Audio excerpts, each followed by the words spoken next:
পূর্বের ক্লাসে আমরা পড়েছিলাম জৈব যৌগের শ্রেণীবিভাগ। আজ আমরা পড়ব সমগোত্রীয় শ্রেণী। প্রথমে দেখি সমগোত্রীয় শ্রেণী কি। একই প্রকার কার্যকরীমূলক এবং একই ধরনের মৌল দিয়ে গঠিত সমধর্মী যৌগের একটি শ্রেণীকে কি বলা হয়? সমগোত্রীয় শ্রেণী। তাহলে সমগোত্রীয় শ্রেণীর ক্ষেত্রে কি কি একই রকম থাকবে? কার্যকরীমূলক একই রকম থাকবে, সাধারণ সংকেত এদের প্রত্যেকের একই থাকবে, ধর্ম একই থাকবে, অর্থাৎ এরা প্রত্যেকেই একই ধরনের রাসায়নিক বিক্রিয়া দিবে, এবং একটি যৌগ থেকে অন্য আরেকটি যৌগে শুধুমাত্র একটি মিথিলিন মূলকের পার্থক্য থাকবে। বন্ড CH2 বন্ড, এটিকে বলা হয় মিথিলিন মূলক। আচ্ছা, দেখা যাক উদাহরণ হিসেবে দেখা যাক অ্যালকোহল। অ্যালকোহল যৌগটিতে এর সাধারণ সংকেত হলো CnH2n+1 OH, অর্থাৎ যে সকল যৌগের মধ্যে OH মূলকটি উপস্থিত থাকবে তারা সকলেই কি অ্যালকোহল শ্রেণীর যৌগ। যদি এখানে n এর মান হইতে পারে n = 1 2 3 এভাবে চলতে থাকবে। যদি আমরা n = 1 বসাই তাহলে যৌগটি হবে CH3OH। n = যদি 2 বসাই তাহলে যৌগটি হবে CH3CH2OH। এভাবে 1 2 3 বসাতে থাকলে আমরা প্রত্যেকটি অ্যালকোহল শ্রেণীর যৌগ পেতে থাকবো। অর্থাৎ প্রত্যেকটি যৌগ থেকে প্রত্যেকটি যৌগের মধ্যে পার্থক্য হবে শুধুমাত্র একটি মিথিলিন মূলক, এবং সুতরাং এটি আমাদের এই শর্তটা মানে। অন্যদিকে এটি যে ধরনের বিক্রিয়া দিবে এটিও একই ধরনের বিক্রিয়া দিবে, সুতরাং তাদের ধর্ম একই।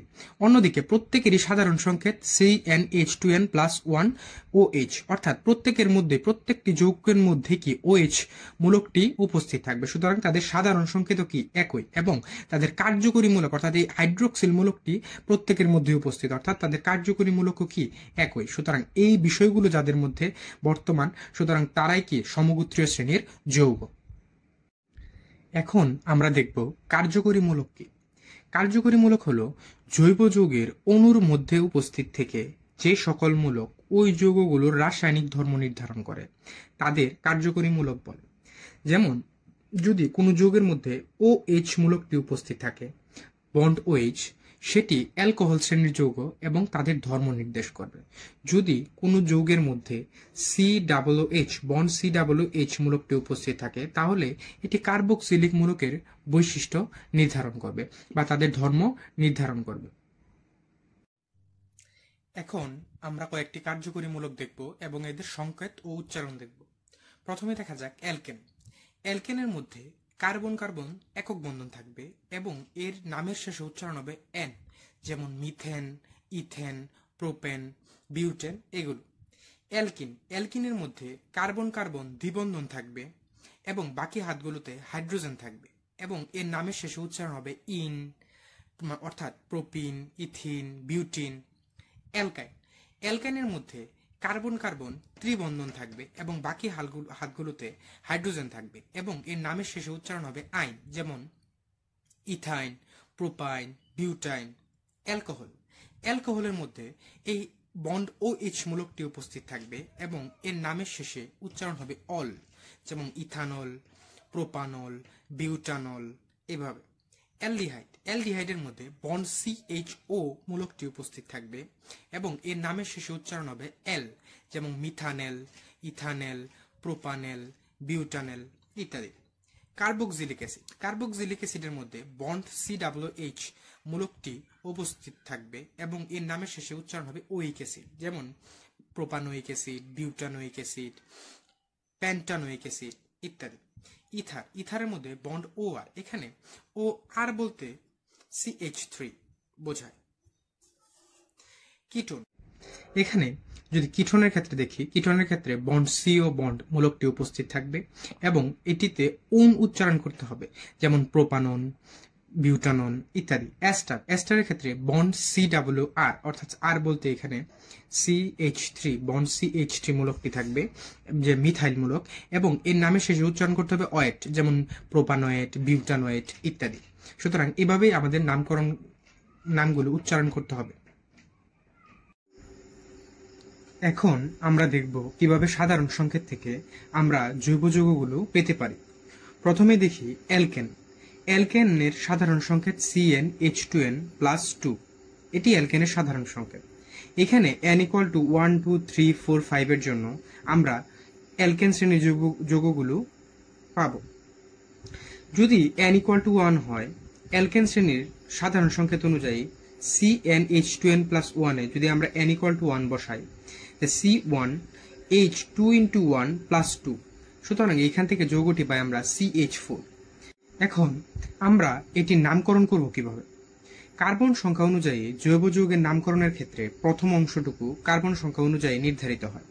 যদি 1 কার্বন বিশিষ্ট হয় তাহলে নামের প্রথম অংশটুকু হবে মিথ, 2 কার্বন হলে ইথ, 3 কার্বন হলে প্রোপ, 4 কার্বন হলে বিউট, 5 কার্বন হলে প্যান্ট, 6 কার্বন হলে হেক্স, 7 কার্বন হলে হ্যাপ্ট, 8 কার্বন হলে অক্ট, 9 কার্বনে নন, 10 কার্বনে ডেক, 11 কার্বনে আনডেক, 12 কার্বনে ডোডেক, 13 কার্বনে ট্রাইডেক, 14 কার্বনে টেট্রাডেক এবং 15 কার্বনে পেন্টাডেক। আচ্ছা, এখন অ্যালকেনের ক্ষেত্রে নামের শেষের অংশটুকু হবে এন।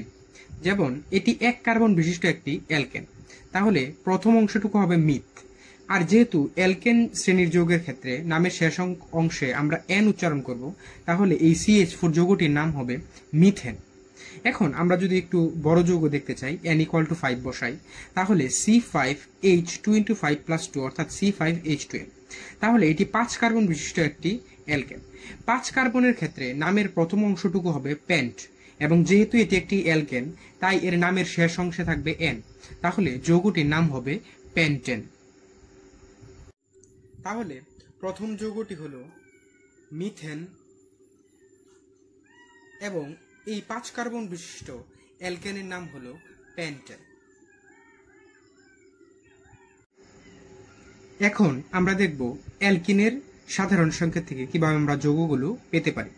অ্যালকিনের সাধারণ সংকেত CnH2n।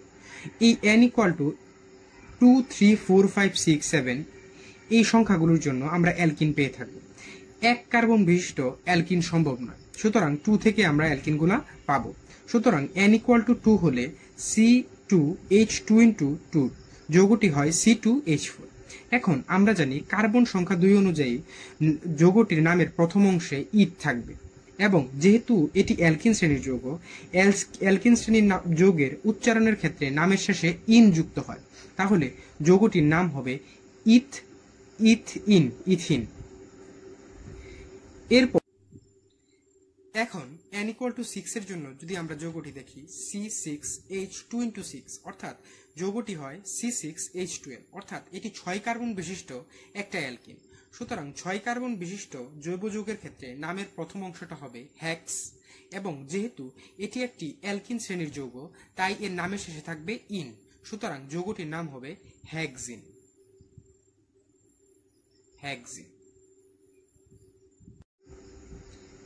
এখন আমরা দেখব অ্যালকাইনের ক্ষেত্রে। অ্যালকাইনের ক্ষেত্রে সাধারণ সংকেত হলো CnH2n-2, এবং এই অ্যালকাইন উচ্চারণের ক্ষেত্রে অ্যালকাইনের নামের শেষে আইন উচ্চারণ হবে। n ইকুয়াল টু 2, 3, 4, 5, 6 এই সংখ্যাগুলোর জন্য আমরা অ্যালকাইন শ্রেণীর যৌগ পেয়ে থাকব। 1 কার্বন বিশিষ্ট অ্যালকাইন সম্ভব নয়। n ইকুয়াল টু 2 হলে Cn, অর্থাৎ n ইকুয়াল টু 2 হয় যদি C2H2 × 2 - 2 অর্থাৎ যৌগটি হয় C2H2।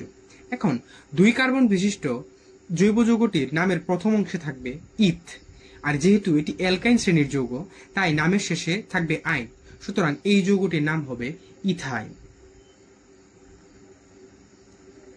এখন n ইকুয়াল টু 3 এর জন্য যদি আমরা অ্যালকাইন যৌগটি দেখতে চাই, তাহলে n ইকুয়াল টু 3 হলে C3H2 × 3 - 2 অর্থাৎ যৌগটি হবে C3H4।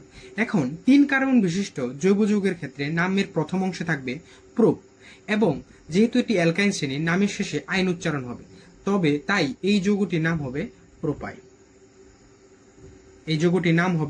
প্রোপাইন। এখন দেখব অ্যালকোহল। অ্যালকোহলের সাধারণ সংকেত হলো CnH2n+1OH, এবং অ্যালকোহল শ্রেণী যৌগের নাম উচ্চারণের ক্ষেত্রে আমরা শেষে অল উচ্চারণ করব। যদি n ইকুয়াল টু 1 হয় তাহলে যৌগটি পাই C1H2 × 1 + 1OH। OH হলো অ্যালকোহলের মূলক, এটি দ্বারা আমরা চিনতে পারবো এটি অ্যালকোহল শ্রেণীর যৌগ। CnH2n+1OH, অর্থাৎ এখান থেকে n ইকুয়াল টু 1 এর জন্য যৌগটি পাই হলো CH3OH। সুতরাং এই যৌগটির উচ্চারণ হবে, যেহেতু 1 কার্বন বিশিষ্ট জৈব যৌগের ক্ষেত্রে এর নাম হয় মিথ, এবং এই অ্যালকোহলের ক্ষেত্রে শেষ উচ্চারণ হবে অল, তাই এই যৌগটির নাম হবে মিথানল।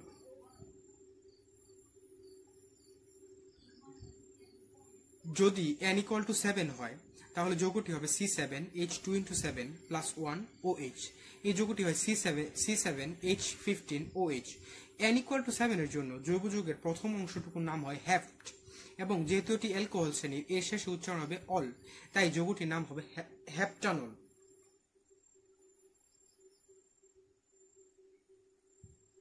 হেপ্টানল। এখন অ্যালডিহাইড শ্রেণীর যৌগের ক্ষেত্রে এর সাধারণ সংকেত হল CnH2n+1CHO, এবং এর নামের শেষে উচ্চারণ হবে L। যদি n=2 হয় তাহলে C2H2+1CHO। এই যৌগটি পাই আমরা C2H5CHO। এখন এই যৌগটির নাম কি হবে? এখানে দেখা যাচ্ছে কার্বন সংখ্যা এখানে 2 এবং এখানে 1, মোট 3। যেহেতু কার্বন সংখ্যা 3 এর ক্ষেত্রে জৈব যৌগের নামের প্রথমে থাকে প্রোপ, আর যেহেতু এখানে এটি অ্যালডিহাইড শ্রেণীর যৌগ, তাই এর নামের শেষে উচ্চারণ হবে এল, তাই যৌগটির নাম হবে প্রোপানেল। প্রোপানেল। n=4 হলে এই যৌগটি পাবো আমরা C4H24+1CHO, অর্থাৎ C4H9CHO। আচ্ছা, যেহেতু এটি এখানে 4 কার্বন এবং এখানে 1 কার্বন, মোট 5 কার্বন, তাই যৌগটির নাম হবে পেন্টানেল। পেন্টানেল। এইখানের কার্বন সংখ্যা এবং মূলকের কার্বন সংখ্যা সহ গুনতে হবে। এখন ফ্যাটি অ্যাসিডের ক্ষেত্রে এর সাধারণ সংকেত হলো CnH2n+1COOH। এখানে COOH মূলকটি দ্বারা আমরা বুঝতে পারবো এটি ফ্যাটি অ্যাসিড বা জৈব অ্যাসিড। n=2 এর জন্য C2H2n+1COOH। এখানে আমরা যৌগটি পাই C2H5 এবং COOH। যদি মূলকের কার্বন সহ আমরা গুনি তাহলে এখানে কার্বন সংখ্যা মোট 3। সুতরাং এই যৌগটির নাম হবে প্রোপ, এবং ফ্যাটি অ্যাসিডের নামের শেষে উচ্চারণ হয় নোয়িক অ্যাসিড। সুতরাং এই যৌগটির নাম হবে প্রোপানোয়িক অ্যাসিড। Propanoic acid. আবার n=6 এর জন্য আমরা পাবো C6H2n+6+1COOH। সুতরাং এই যৌগটি হবে C6H13COOH। সুতরাং মূলকের কার্বন সংখ্যা সহ এই যৌগটির মোট কার্বন সংখ্যা 7, আর 7 কার্বনের জন্য জৈব যৌগের নামের প্রথমে বসে হেপ্ট, এবং যেহেতু এটি ফ্যাটি অ্যাসিড তাই এর নামের শেষে নোয়িক অ্যাসিড থাকবে। সুতরাং যৌগটির নাম হবে হেপ্টানোয়িক অ্যাসিড। সুতরাং এভাবে আমরা জৈব যৌগের নামকরণগুলো করতে পারি এবং সাধারণ সংকেত থেকে আমরা যৌগগুলো পেতে পারি।